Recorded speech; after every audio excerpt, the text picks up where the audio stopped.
The water was black. The air was 18 degrees below zero. 9,000 people. 45 minutes.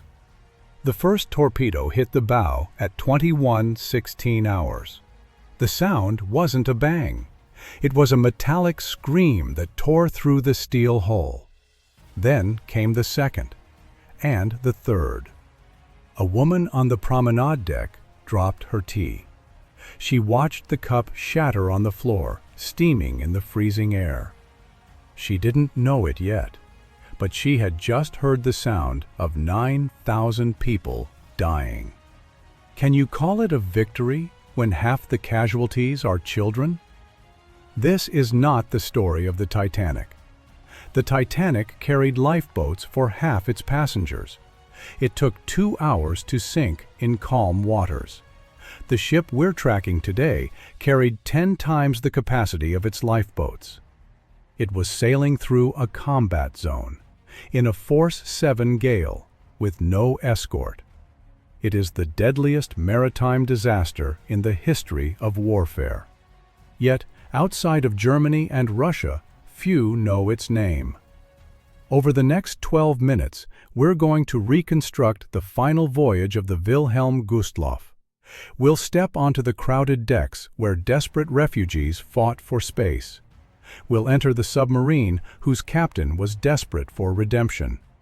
And we'll witness how a chain of errors, pride, confusion, and fear turned a cruise ship into a steel coffin. The war was ending. The killing was not. January 1945. The Eastern Front had collapsed. The Red Army was pouring into East Prussia, fueled by vengeance for the atrocities committed on Soviet soil. Between the advancing tanks and the freezing Baltic Sea stood 2 million German civilians. They were trapped. Refugees had walked hundreds of miles through snowdrift, dragging sleds piled with heirlooms they'd never see again. Mothers handed babies over the heads of the crowd, begging for them to be taken aboard the gray giants docked at the pier. The largest of them was the Wilhelm Gustloff.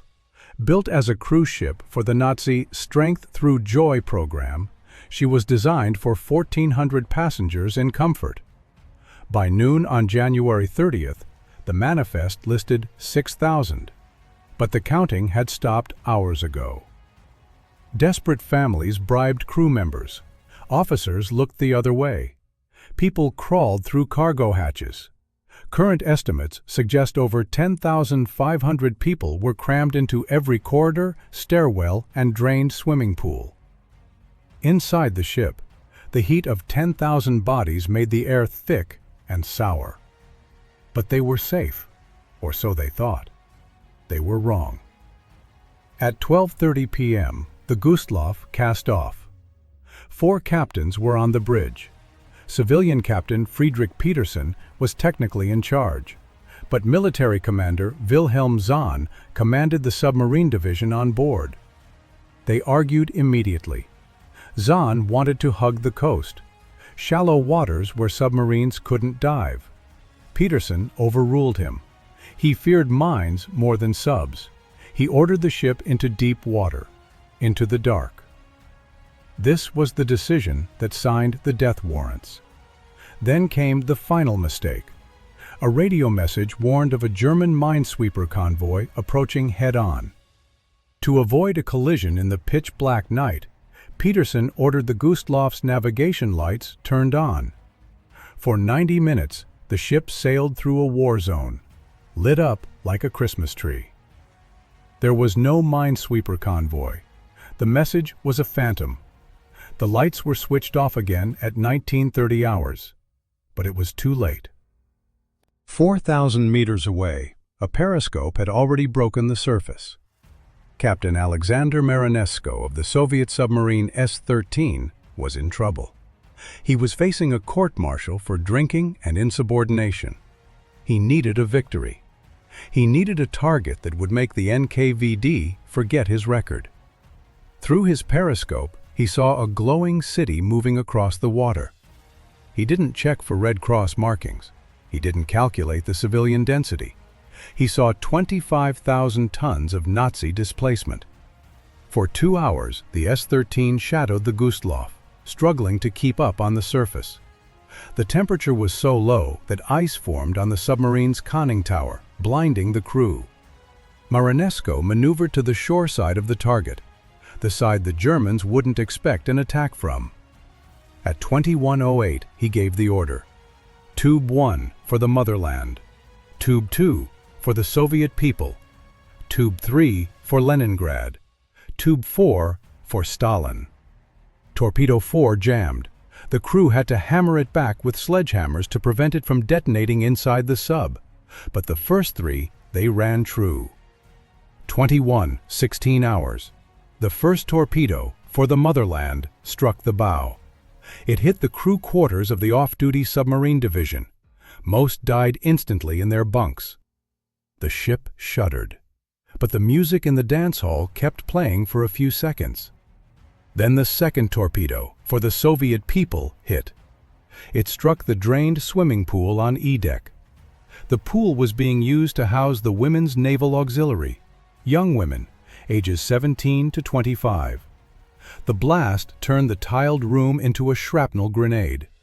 Those who weren't killed by the explosion were crushed as the ceiling collapsed. Then came the third hit, for Leningrad, amidships, the engine room. The lights flickered and died. Total darkness swallowed 10,000 people. Then, the screaming began. Chaos is too soft a word for what happened next. Imagine a hallway 5 feet wide. Now fill it with 300 people. Now tilt the floor 30 degrees to the port side. Now turn off the lights. And finally, pour freezing water down the stairs. The Gustloff had lifeboats for 5,000 people, half the capacity needed. But the davits were frozen solid. Winches were encased in inches of ice. People were trampled not out of malice, but out of gravity. If you fell, you didn't get up. A survivor later recalled the sound, not screaming, but a low, vibrating moan that seemed to come from the steel itself. The sound of 10,000 people realizing there was nowhere to go. On the promenade deck, the glass windows had been sealed shut to keep out the cold. Now they were unbreakable barriers. Families were trapped behind the reinforced glass, pressing their faces against the pane as the water rose on the other side. They could see the lifeboats leaving. They could see the horizon tilting, but they couldn't get out. Those who made it into the water faced a new horror. The Baltic was -2 degrees Celsius. Salt water has a lower freezing point than fresh water. It doesn't just numb you, it burns. Thermal shock stops the heart in minutes. Mothers held their infants above the waves, trying to keep them dry, but the spray froze instantly on the children's clothing. They became heavy. Then they became silent. One father tied his 3 children to a raft, thinking he was saving them. When the rescue ship arrived an hour later, they found the raft. The children were still tied to it. Their heads were encased in ice. The German heavy cruiser Admiral Hipper arrived first. Her captain saw the disaster. He saw the thousands in the water. But his sonar operator reported a submarine contact. It was the S-13, still lurking. He had to make a choice. Stop and save the drowning civilians, exposing his own ship and its 1,500 refugees to a torpedo, or keep moving. He kept moving. The Hipper steamed through the debris field at full speed. Her wake swamped the swimmers who had reached out for her hull. Only the smaller torpedo boat, T-36, stayed behind. They pulled survivors from the oil-slicked water until their own decks were awash. But for every hand they grabbed, 10 more slipped beneath the surface. The final count is a matter of statistical horror.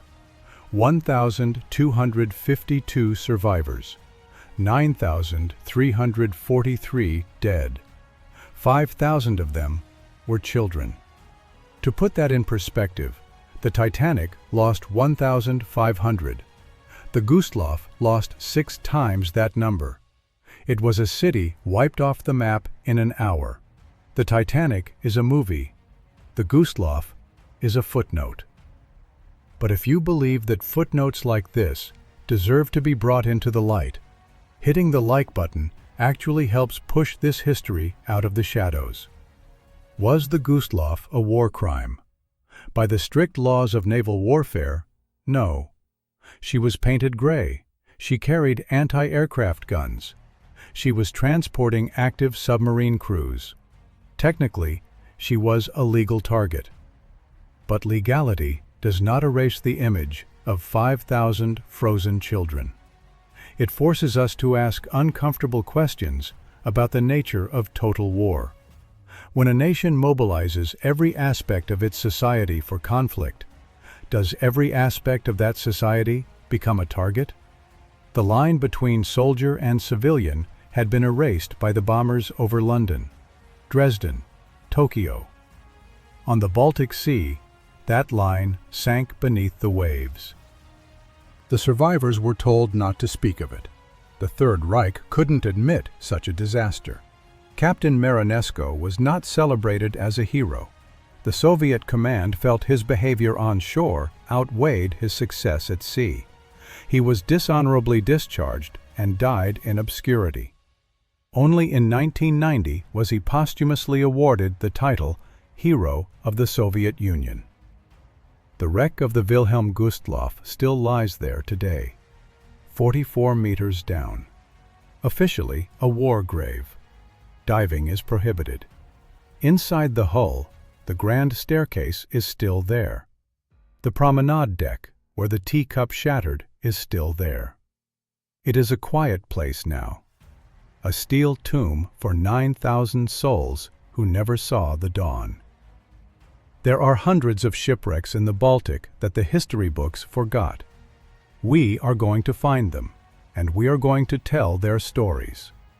If you want to be on board for the next investigation, make sure you are subscribed. And I want to know from you, before you clicked on this video, had you ever heard the name Wilhelm Gustloff? Or was the Titanic the only disaster you knew? Let me know in the comments. The water is still cold. The memory doesn't have to be.